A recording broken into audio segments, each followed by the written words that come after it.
Hi, everybody. I hope this finds you all happy and healthy and warm. If you guys haven't heard, it's been a little crazy here in Texas the last couple days.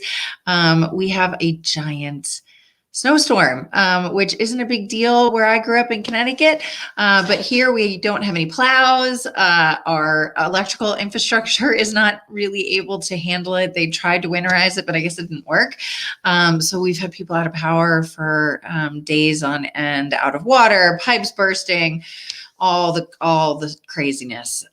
So this is like the first time I've been able to take a shower in a couple days and look halfway decent. So I'm so happy to be live with you guys. But really got me thinking about this idea of service and how we can help our neighbors, just as something that's the right thing to do, for humanity, but also for our business. So, one of the things I talk about a lot is your business should be service-based, right? The most successful businesses are service-based, right? Even if you look at somebody like Amazon, right? They're all about, what do my customers want and how can I give it to them? What is their pain, right? Especially if you think about like during COVID and during the COVID crisis, like what did we need? We needed stuff delivered to our house.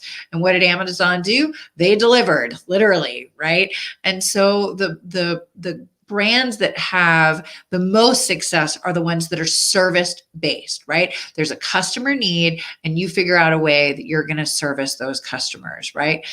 But I want to talk really quickly. I want to share one other thing. Part of being very service-based is really understanding your clients, right? And we talk about this a lot, and I've got a workbook on this. If you guys don't have a copy, just let me know. But knowing your clients is really how you're going to know your business, because you want to know what their pain points are. And then based on that, that's how you sell to them, right? That's how you develop products that are appropriate for them, obviously within your specific skill set and your specific talent. But that's how you build products that are appropriate to them. That's how you build products that are within their price range. And that's also how you figure out what your promotional strategy is for those people. Both, what am I going to say? Where am I going to say it? But also, how am I going to say it? Right. And so that's all the things that we talk about in marketing. So service and this idea of being service focused and really understanding your customers is the core of our business and particularly of our marketing. But one thing I wanted to talk about today is there are times like this week, particularly in Texas, where we don't want to really promote our products, right? I mean, if there is a service that we're offering, maybe, but you have to be real careful, right? Because you don't want to come across as, hey, I'm selling my product, even though, I'm capitalizing on what's going on, even though there are people out there hurting, right? So what I recommend most brands do, and you'll see again, the successful brands doing this during times of crisis, which is really what we're having here in Texas this week, is they'll go directly to service. So how can I help? What can I do?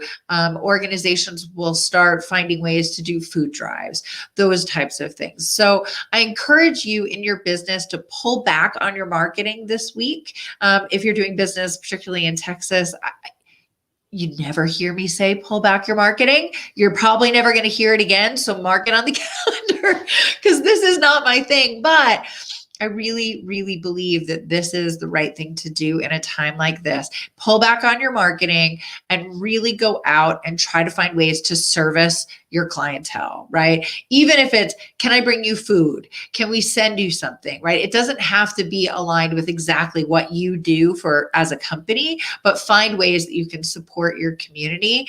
And one, that's just the right thing to do, but also it'll help you to develop loyalty with those customers that you already have, and just, again, do the right thing for the world. So I asked around today about how, if you are in Texas or if you have friends in Texas, what are some of the things that you could do? And I got some really good feedback. So I wanted to share one thing first, and shoot, I forgot to look it up ahead of time, but there's a Instagram feed and it's called Dallas 101. It might be Dallas Sites 101, but I think it's Dallas 101. And they have the most comprehensive list of resources that are out there. Talk about a business that has really shifted itself towards service, right? They're like, hey, hey, we have all these users, we know all these people in Dallas. How can we use that as a way to get people the resources they need this week? And so they're a great, great example of this. Also, it's a great place to go if you do need services. Some of the things you could definitely do are offer to drive people around. We've got a 4-wheel drive car, and so we've actually been offering to drive people to the grocery store, take them to get their medication, whatever you need. Again, for my East Coast friends, this may sound crazy because we have like 4 inches on the ground, but you have to remember, we have no plows. We have no salt. We have none of that, right? Even our major roads aren't plowed right now because we just don't have that infrastructure. So it is hard to get around if you don't have a 4-wheel drive right now. Bring blankets, water, food, whatever any of your neighbors might need, just offer to bring it over. Even if there's, particularly with COVID right now, where people still don't want to go outside, they don't want to engage with other people, just leave it on their doorsteps if that's something you can do. Coats, batteries, flashlights are really key. Our flashlight just died, so we may have to just go buy another one just in case the power goes out tonight. And just check on your neighbors, right? Make sure that they're okay, especially if you know of any elderly neighbors. Just try to check on your neighbors. But to me, the most important thing is just reaching out and just saying hi, right? Even if you have a large customer base, even just an email that you can send out that just says, hey, we want you to know we're thinking about you. If there's anything we can do, please let us know. You're in our prayers, right? Don't try to sell them anything, but just let them know that you're there and you're thinking about them. I did that with a lot of my clients this week. Just honestly, I just want to make sure everybody's okay. But use this as an opportunity to check and see if there's anything you actually can do, but also just, touch base with your customers, see how they're doing, let them know that you empathize with them and make that human to human connection. Cause that's where real brands really thrive, right? That's where brands really grow. That's where brands really get loyalty. And that's why we talk a lot about photography as well, right? It's that idea of this personal connection between one-on-one connection between your brand and a person that really gives them that, that makes them want to work with you, makes them want to buy from you. And this is, don't use this as an opportunity to do that. I don't mean it that way, but it's certainly, if you want to reach out to people this week, that's really the only type of messaging that you should do. So anyway, I hope everybody is doing really, really well.